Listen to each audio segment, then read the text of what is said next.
Hey guys and girls, welcome back to the kitchen. It's your boy Mark, and today we're going to be talking about the yellow-bellied underdog of the vegetable world, squash.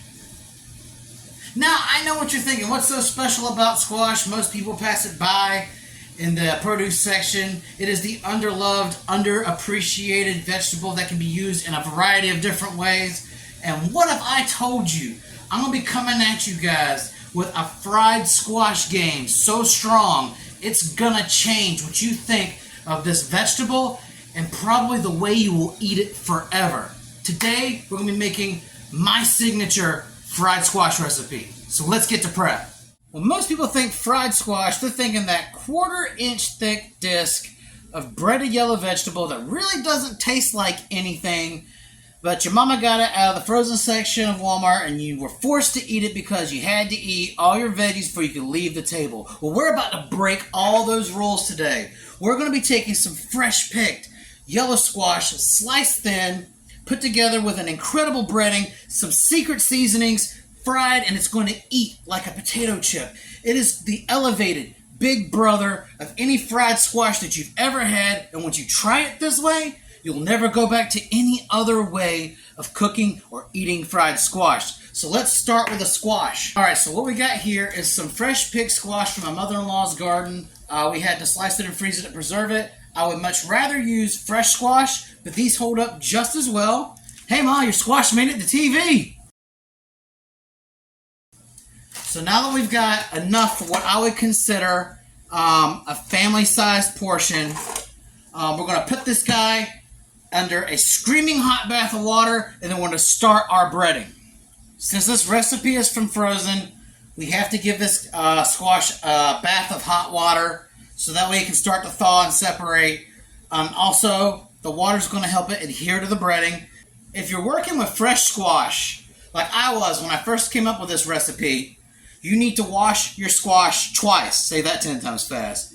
First time to clean it, and then once more after it's cut to make sure it adheres to the breading. Now this is your next step, whether if it's frozen or fresh. Once you have these guys submerged in either its second bath of water or the first one if it's frozen, we need to hit these guys up as soon as they're in the water with salt. This is not optional. As soon as you get your squash sliced and in water, they have to be put down with salt. If you do not do this, your squash is going to be missing a whole lot of flavor. So this might look like a lot of salt that just went in here, but most of that's going to remain in the water. So now we got to focus on our breading. And here I have 1 cup of all-purpose flour, and to it I'll be adding 1 tablespoon of cornstarch. Now this varies from the actual traditional squash recipe. The squash recipe uses primarily a cornmeal base. Now, why am I using cornstarch, you ask? Cornstarch is what's going to give it that thin, crispy coating. It's going to give you that crunch. If you were just breaded it and flour alone, it's not going to have the same crispy, crunchy properties that you're going to want. Now that you've got your flour and cornstarch put together, it's time to lay down the seasoning.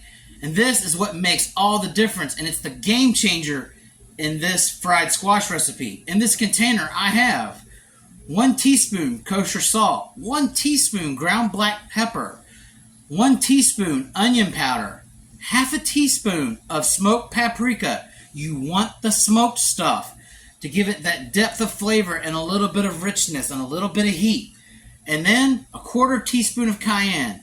It's not going to turn out real spicy, but it's going to give you that zing. Almost like a Cajun take on fried squash. And now we're going to combine this all together until it's thoroughly mixed. And just by adding those seasonings to your batter mixture, it already is smelling up the house. It smells incredible. And that's what you got. I know you can't really see the detail on the seasoning there, but you will once I put the squash in. Alright, now it's time to dredge our squash. Alright, these are mainly loosened up. Now, if you're working from frozen like I am, don't be concerned if your squash is floppy or soggy.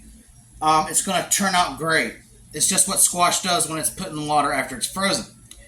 Now, we're going to start breading it. And that's why it's necessary whether you're working from fresh or frozen, to have it sitting in water before you're breading it. So we don't want any bald spots on your squash. And so we're going to do this. You can add a few in at a time as long as they're evenly coated. You do not want to see really any plain yellow come through. And you're going to do this for all your squash until you cook them all.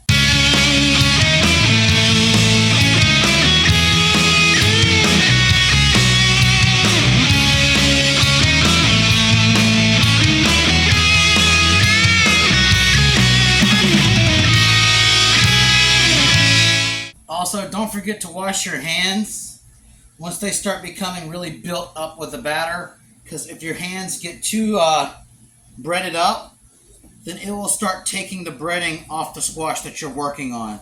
So make sure you're not working against yourself, and once you notice your hands start building up that dough, to start washing them.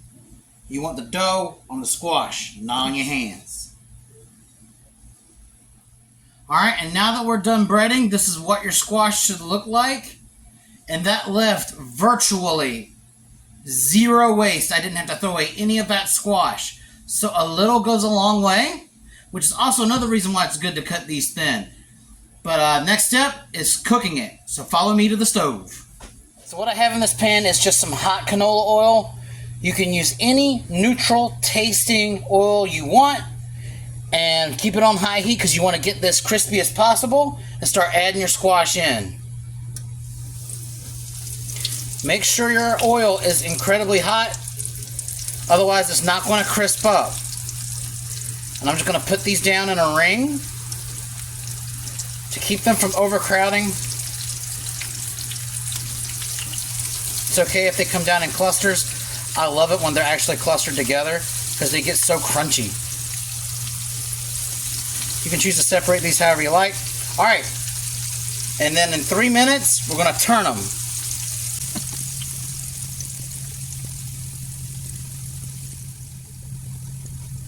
Alright, so 3 minutes has passed, and we're already starting to see some color come to our squash. You can see the red from the paprika coming, but it's not exactly to the level of crispiness we want. So we'll check the other side. We'll turn these guys over and cook for an additional minute.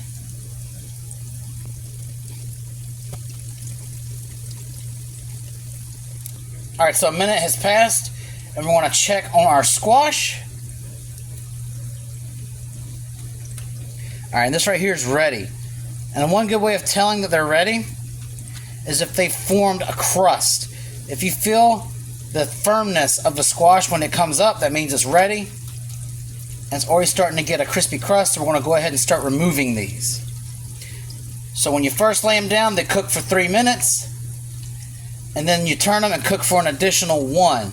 Now, if they aren't crispy when you pull them up, then they're going to need additionally another minute or so, but do not overcook them. You're looking for good color and a cohesive crust.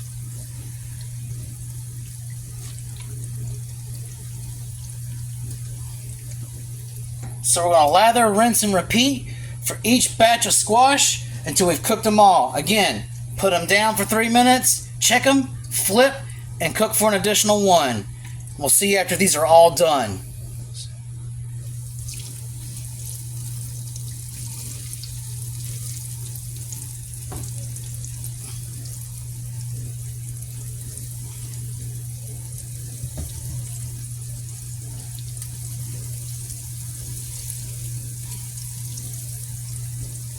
Alright guys, we're done cooking our squash, and yours should look a lot like this.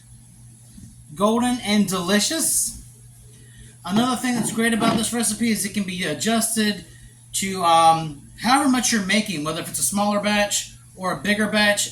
You can adjust it and it should turn out great. Alternatively, this batter would work exceptionally well on fried okra. I have been looking up and down anytime I go to the store to see if I can find fresh okra so I can cut it up and make it this way. Guys, the introduction of onion powder and the smoked paprika.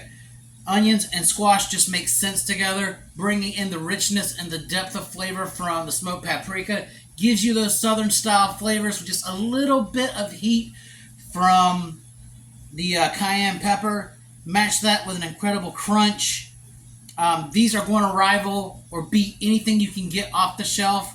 We have not eaten any other kind of squash since this has come about.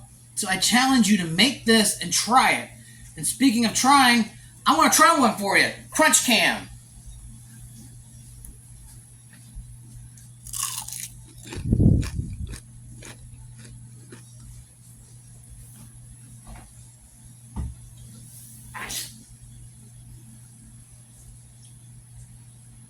If your squash don't crunch like that, then you're squashing wrong. Guys, there's so many flavors here. You don't lose the squash in all of this. That's why it's so important to salt your squash right before you start to bread them, whether you're doing a fresh squash or frozen squash. You have got to season them when they're in that water before you bread them. And then the flavors from the seasoning and the breading put this all together. It's a 10 out of 10. I would prefer eating this over potato chips of any kind. I can make this for a snack. I can make it as a side, and it's going to change the way you look at squash forever. Until next time, this is your boy Mark. Mad Chef is out.